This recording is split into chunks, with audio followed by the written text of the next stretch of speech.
Hi and welcome to Geek Out with Archer, with me, Archer. So my last video was a bit of a rant about Game of Thrones Season 8 Episode 4, and I've been thinking about Game of Thrones a lot this week, and I've been talking about it with just about anyone that has watched it and will listen to me, and one of the big things that is really bugging me is the death of the Night King. Now, as I will be talking about Season 8, there will be spoilers up to and including Episode 4. Okay, so I'm just going to start this video, just dive in there. I do not like the way that the Night King died. I do not like the way that the White Walker threat has been dealt with. At all. It is really bugging me.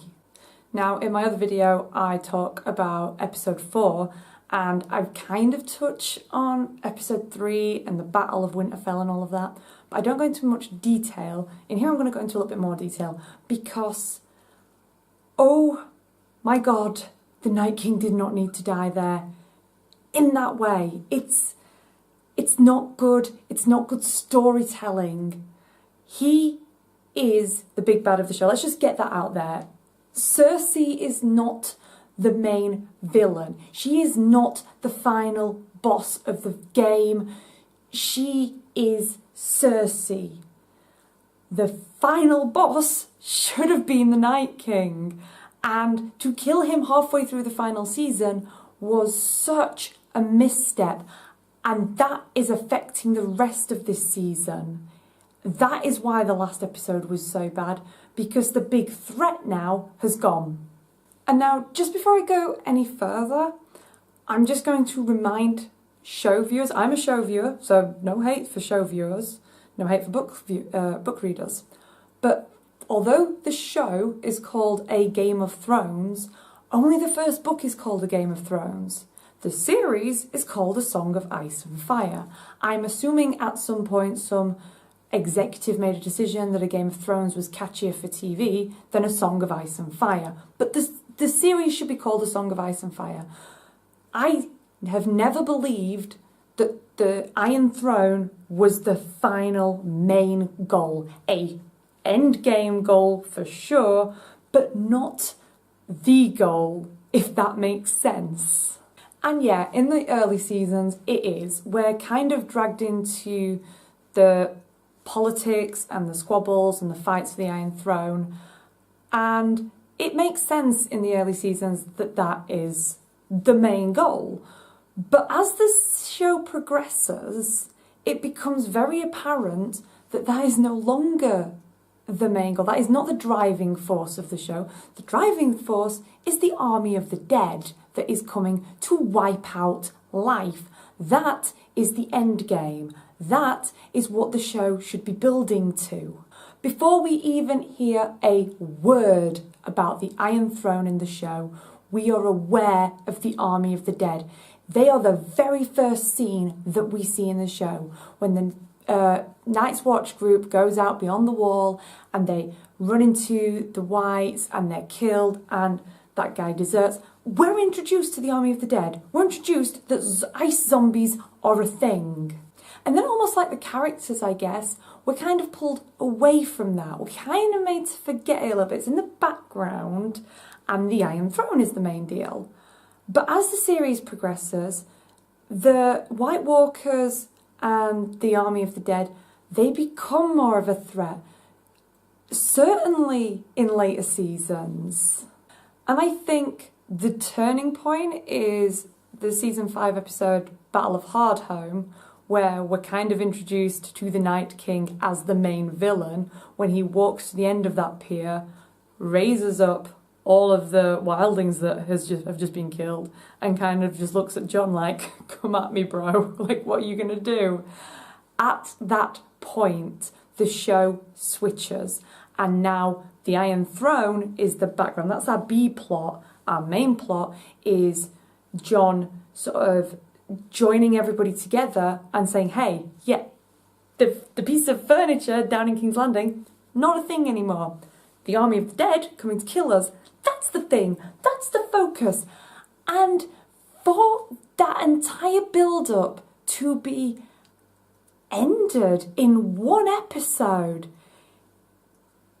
it's bogus. I'm sorry, I'm not buying it.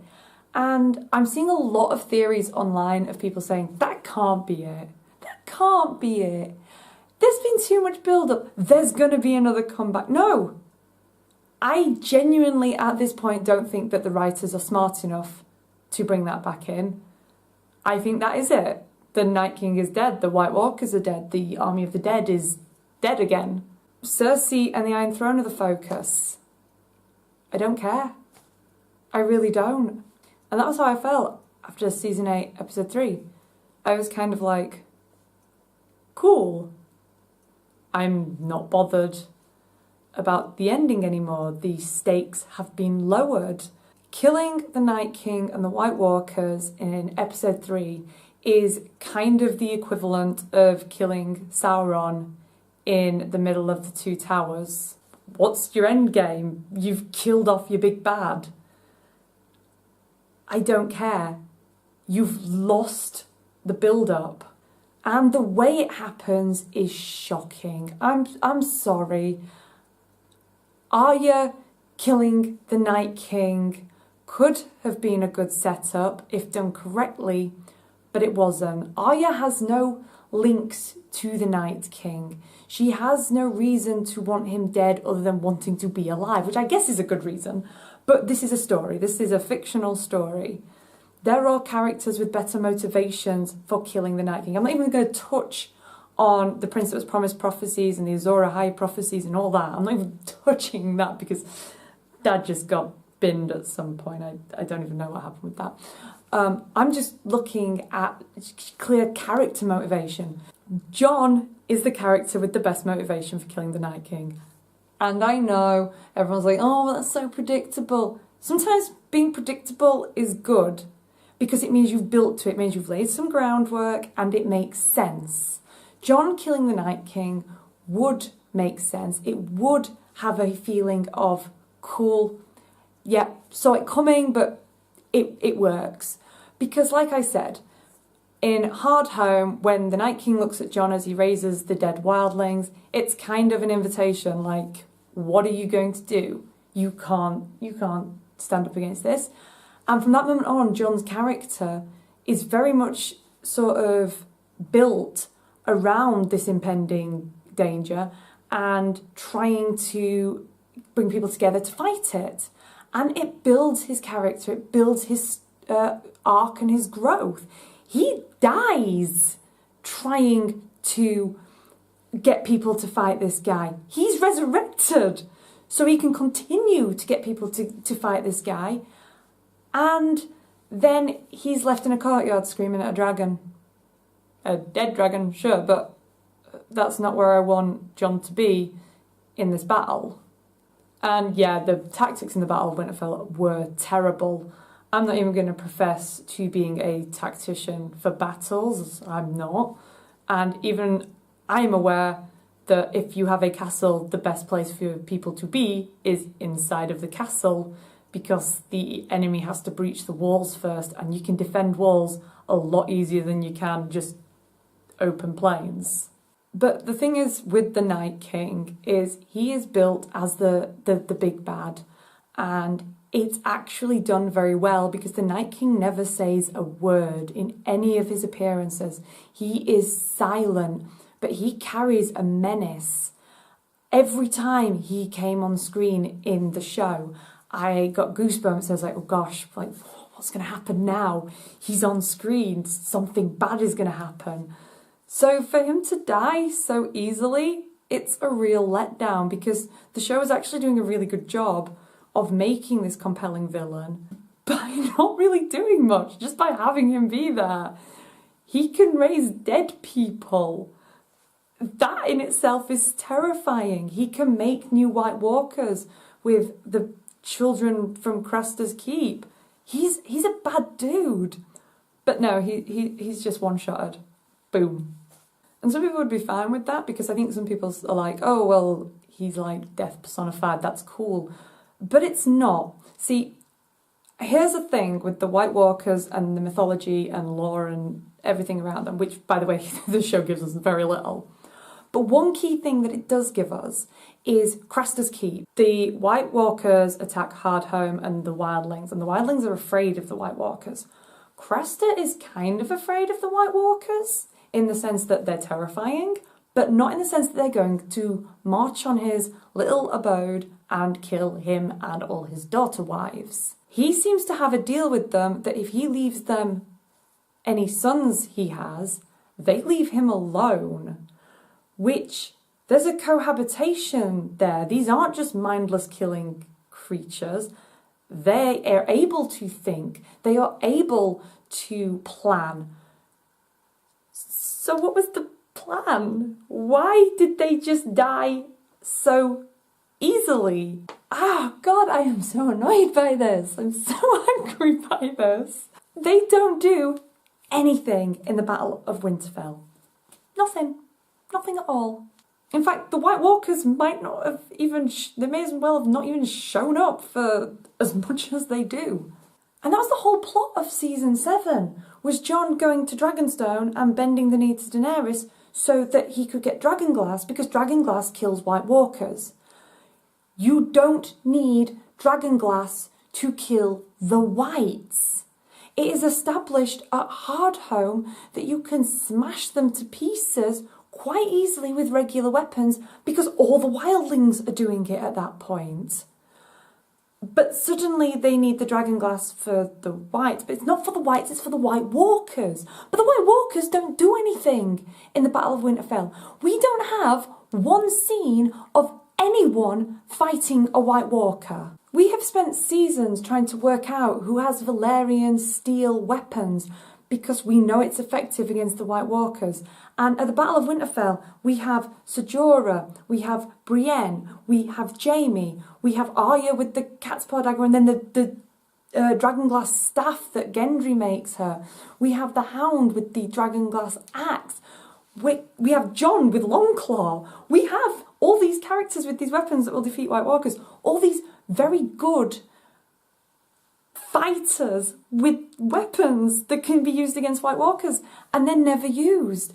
The White Walkers sit on the edge of the battle, then they walk into the Godswood with the Night King like some freaking R&B band trying to pose for their album cover, and then they stand there and let Arya run past them to kill the Night King, and then they're dead. Boom, gone. It should not have been that easy to kill them. It should not have been over in one episode. I was on a tram today and there was a random couple. There wasn't a hint of anything geeky about them. They were just a couple on the tram and they were ranting to each other about how easy the White Walkers had been killed and how it just kind of made the rest of this season fall apart. And I agreed with every word they said. In fact, I went up to them and I told them that I agreed with every word they said. And now I'm making this video because I agreed with everything they said, because that conversation has stuck with me for the last few hours and I needed to get it out. There should have been fights. There should have been one-on-one fights with the White Walkers, with our main named characters, to add a level of tension and fear to this whole story. The Night King should not have died at Winterfell because now Cersei was correct in not leaving the South. For some reason, and I don't know how you would have written it, but Winterfell should have fallen, the survivors should have legged it south, and the Night King and the Army of the Dead should have followed south.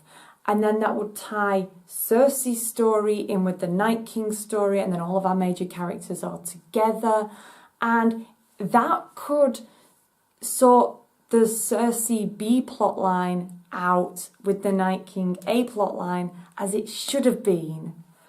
But it's not. The people of King's Landing are going to think the Northerners are crazy talking about an army of the dead. They're going to be sitting there in their taverns, drinking their ale and being like, oh, the Northerners are stupid. They think they fought off ice zombies, ooh, like ice zombies are a thing. Yeah, no, they were, but you guys didn't see them because they died up in Winterfell. And anyone else that may have seen them either died or is now so out of character they may as well have just died. They should have been the final battle. There's talk that episode 5 is going to be even better than the Battle of Winterfell and higher stakes. No, that's not how it should be. It should only have been, the highest stakes should have been in with the Night King. The fact that characters like Rhaegal and Missandei died in such a nothing episode like episode 4 instead of against a big threat is just rubbing salt into the wound. It really is. Rhaegal survives a battle with his undead brother and dies to crossbow bolts. That's not subverting expectations, that's just setting fire to people's expectations and laughing as they burn. It's not good storytelling. The reason people have expectations when it comes to stories is because you've laid decent groundwork and their expectations are built off the groundwork. You can't then just detonate that groundwork and be like, surprise, we subverted your expectations. Otherwise you end up with a hot mess, like The Last Jedi. But that's a totally different rant. Game of Thrones was better than this. It was better than killing your main threat off in one single episode by a character that had nothing to do with him, with a really shoehorned in excuse of, you're going to shut Blue Eyes. I said that in like season 3. Nobody remembers it because it had no significance then. It has no significance now. We're just calling it back to make it seem like it does. You know, I've seen some people talk online about how you could give that line significance and how you could make Arya the one to kill the Night King. And they do it a billion times better than the actual show writers did. I am at the point now where I think that at some point in the last few seasons, the writers that were working on the show, the group, got smaller and smaller and smaller, probably to protect against spoilers and leaks. And in that group, there was nobody saying no. There was nobody saying, this is a bad idea. I genuinely believe that the writers at this point have forgotten the groundwork that was there. I'm seeing fan theories about the Night King and about the White Walkers that work off of the foundations that were laid by the show itself, and they're a million times better than what the show is putting out there because they're actually referencing things that have happened instead of just pulling things out of thin air or completely disregarding things that have gone before. And in fact, one of the most annoying arguments that I've seen for Arya killing the Night King is, oh, people don't like it because it was a female that killed the Night King. They wanted it to be Jon, who's a man. Well, I wanted it to be Jon, who's a man, because it made more sense story-wise. But if you wanted a female, have Daenerys. She at least has reason. The Night King killed Viserion. It at least gives her more reason than Arya, who just, I don't even know, teleported herself there to do it. I do promise other videos are coming that aren't just me ranting about Game of Thrones. I swear to God I have other videos planned and other videos filmed, but Game of Thrones is all that's in my mind at this moment in time. But if you have liked this video, please do like and subscribe to my channel. It genuinely means the world to me. If you have any thoughts about the Night King and the White Walkers, please do leave a comment. I do love reading comments. I do try and reply to as many as possible as well. And hopefully episode 5 will be better, but let's be honest here, it's probably not going to be, and I will probably be doing a video about episode 5 very, very shortly. Thank you for watching, guys, and goodbye. White Walkers deserve better. They deserve so much better. Oh.